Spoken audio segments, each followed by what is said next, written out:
When I watched this movie for the first time, it's just got me hooked into the franchise because when Ghost Protocol released, then this was the first Mission Impossible movie that I saw back in those times. At that time, I didn't know that it was part of a whole, franchise, and when I watched it for the first time, it immediately got me hooked into it. And when I learned that this is just part 4, I immediately went and watched the previous 3. So this is the movie that got me hooked into the franchise. So I watched the movie Mission Impossible Ghost Protocol that stars Tom Cruise. It is the sequel to the Mission Impossible 3 film that released in 2006 and is the 4th installment in the Mission Impossible film series. Simon Pegg comes back from the previous installment alongside Jeremy Renner and Paula Patton this time, and Ving Rhames has no role in this film aside from essentially a cameo at the end of the film. I was hoping that he would be more in the franchise, but because I kind of enjoyed his presence in the previous 3, but unfortunately he's just there for that one scene and that's it.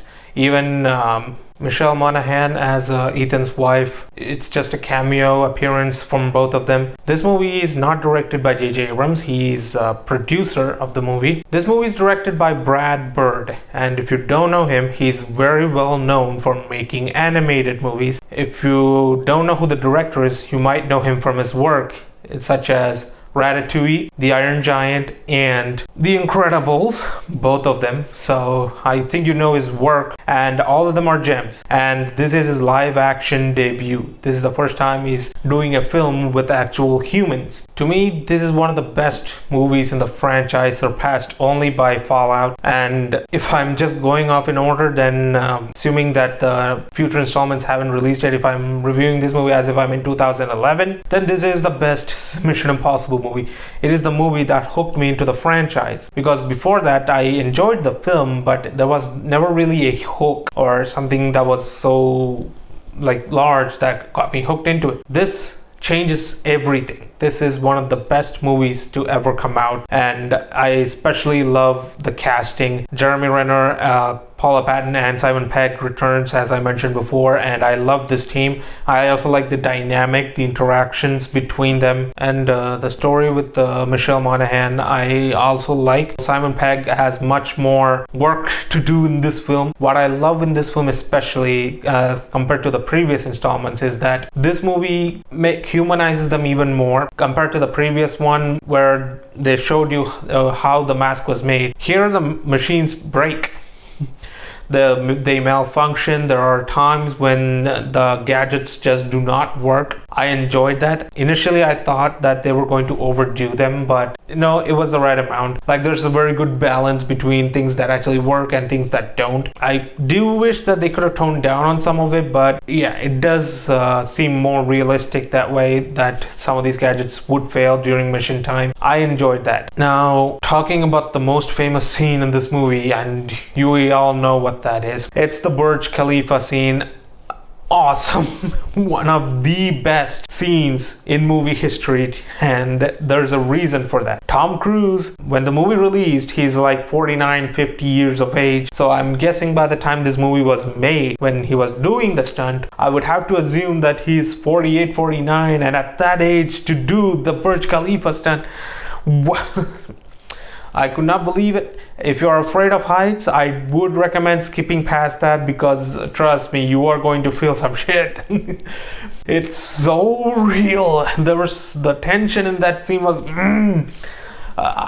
it's one of the most enjoyable scenes for me. And my major problem with the movie happens exactly after that. Everything after that scene just felt okay at best. There wasn't really anything that elevated the movie beyond the Burj Khalifa scene. There was a okayish climax. I kind of knew what would happen, and maybe that's because I've seen the movie before, but I remember when I watched it the first time as well, I kind of predicted what would happen at the end. So the thrill and the suspense kind of diminished a little bit after the Burj Khalifa scene. There was nothing really enticing or nothing really that immersive happening later on. If it was up to me, I would have avoided the sandstorm. I felt like that was a bit extra, but I enjoyed it nonetheless. The sequence was pretty cool. And my only other problem with the movie is the inclusion of Anil Kapoor. I enjoyed that the Mission Impossible film went all the way to India. I loved the fact that some of the scenes, like most of the scenes in the second half, from the climax onwards, I think, the climax and some of the scenes in the second half happens in India. I do wish that they would choose a city that is anything but Mumbai, because every single time when I see an American film portray or shoot a scene in India, or when an American film, the actor in an American film is in India, most of the time it's in Mumbai, and I'm kind of tired of that. Like, there are so many different cities, and even North India is more like any other city other than Mumbai. Come on, it's just a small nitpick. It's a minor thing. It's a like, I've seen enough of Mumbai in films that I kind of wish like they would take any other city as an example. Like, there are so many American films that take place in New York City, and even then that kind of triggers me a little bit inside, because come on, there are so many other cities. Just shoot in any of them. Why does it have to be New York? And whenever Americans try to shoot an Indian location, it's always Mumbai. So that kind of triggers me a little bit. It's a small minor issue. It doesn't impact my experience. It doesn't affect my experience in any way. It's just a small trigger thing that happens in the back of my mind. I just wanted to share that. So yeah, my problem with the movie is with Anil Kapoor. One of the worst dialogues given to an Indian guy.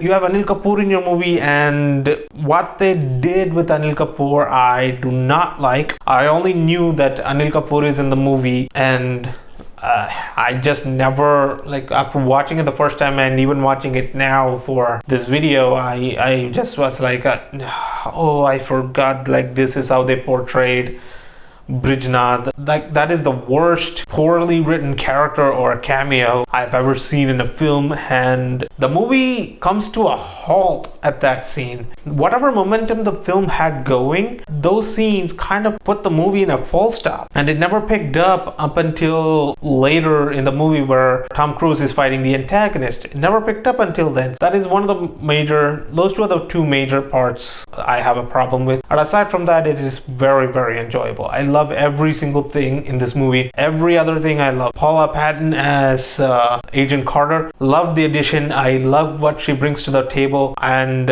I liked her stunts. What she does in the film, I enjoyed that quite a lot. And Simon Pegg, excellent as always. I kind of like after observing him in these past few films, I kind of noticed that Simon Pegg has this very unique quality to his comedy, where it never feels like he's trying to do comedy. It just flows naturally for him. Like, whenever I look at other comedic actors, there's always something in the back of my mind that says, like, oh, this guy's trying to do comedy with all of his body movements and everything. But with Simon Pegg, he has this very natural quality to him. I just don't know. And Jeremy Renner is in the movie as the analyst / agent. Excellent addition. I like how he thinks in the movie because that's sort of what, like, how he's portrayed in the movie is similar to how I would act. So I felt like he's very relatable because that whatever he thinks in the movie is similar to what I would think if I'm put in that situation. I like how he thinks, that he's one of the more relatable characters for me. Like how he's overly analytical or how he's logical, his logical thinking.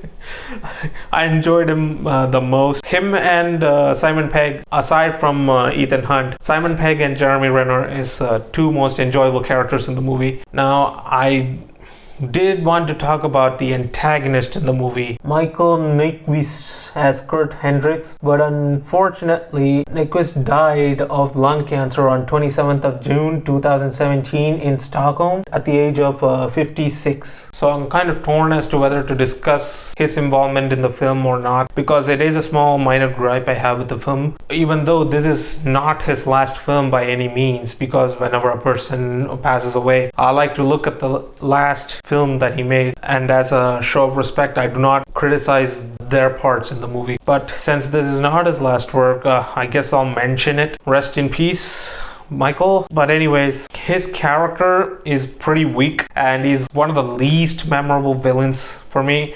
And I kind of knew the actor from I saw him in John Wick, and I wondered if it was the exact same dude, because in John Wick he had the beard, so it made his look a little bit unrecognizable to me at first. But then I looked it up, and yeah, it is the same actor, and I enjoyed him in John Wick, so his performance is really good here. But as a character, as a villain, he was pretty weak. There wasn't really anything that resonated with me. There was zero impact when he was on screen, so that was my only issue. And of the four, he is the least memorable villain. So overall, that's pretty much it. It is a very enjoyable film. It is the film that hooked me into the franchise. This is the movie that elevated Mission Impossible to awesome. Okay, because the first three I would classify as good to great films, where the first installment and the third installment I would put it as great films, and the second one, well, is the weakest. I found it entertaining as an John Woo action movie, so I would put it as good because you will find some enjoyment in it. If you can set aside that it's a Mission Impossible film, if you look at it from an action movie perspective, you will find some enjoyment there. But Ghost Protocol and later installments are what elevated it from great to awesome. Because every single installment, I haven't watched 7 and 8 yet. I'm planning on watching them in theaters. The two movies that came after that are both awesome movies, and this is the starting point of that awesome movie. I enjoyed the story, I enjoyed the locations, the Burj Khalifa scene, excellent. The agents, excellent. Great performances, great stunts, love it. Tom Cruise running, well, I would have loved for another, uninterrupted shot of Tom Cruise running. I still enjoyed it even here. This is one of the stronger Mission Impossible franchises, and if you haven't watched it already, then I highly recommend you watch it. It's really enjoyable. One of the best, if not the best, it depends on you, but it is the start of an awesome Mission Impossible franchise. And if you haven't watched it yet, I highly recommend you watch it. It's so enjoyable, and I think you'll definitely love it. Girl, you shut me down and there's no witness. Got me in my feels, she would never listen. All the alcohol is in my liver. I guess I lost and you're the winner. Missing your touch, you were a good kisser. I was born a saint, but now I'm a sinner.